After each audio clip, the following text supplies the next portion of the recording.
ngã xoa soi tur nei lova đàn ngã rong bol chín te nị nát chân vô thà lelin thang chặt lo itung chín mo hey shala a câu tu se tuar na kha khăn thi sen bua la lung ai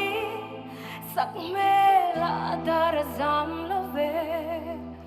lunga na anei la ve kan sanin na on asin mangai na vang na tuar chu I hai der don em ni wal pau na lam chuang pui so van pasal chati kong ani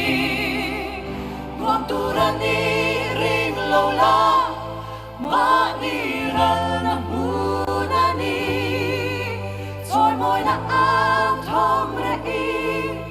lom tu me la po to an the dom mi sing fa pa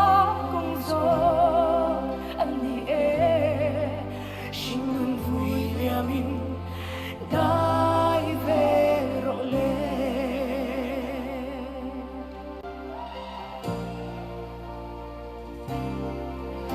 an the dom o Calvary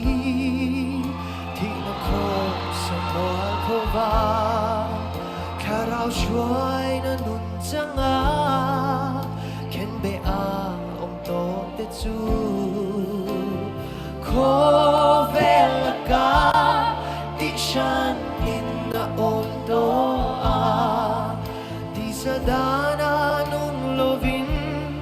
laldanin na puerto a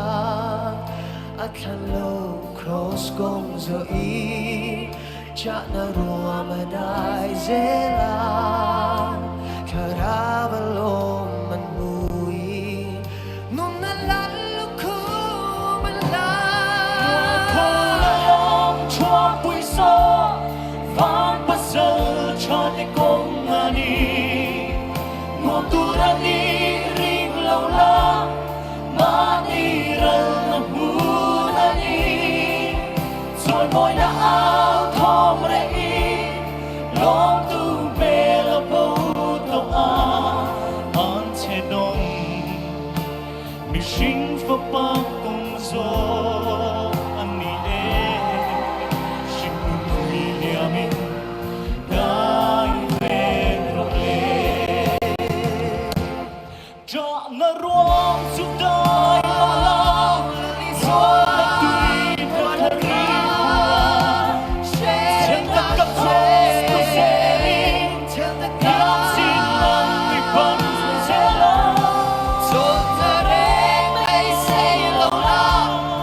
ram la tu la atam sia hi se na rong mo tu ra chan dam kan ni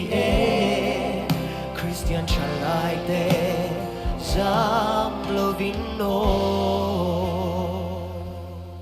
an the dom mi sing fa pa kong zo an ni sing nun vui liamin dai ve ro le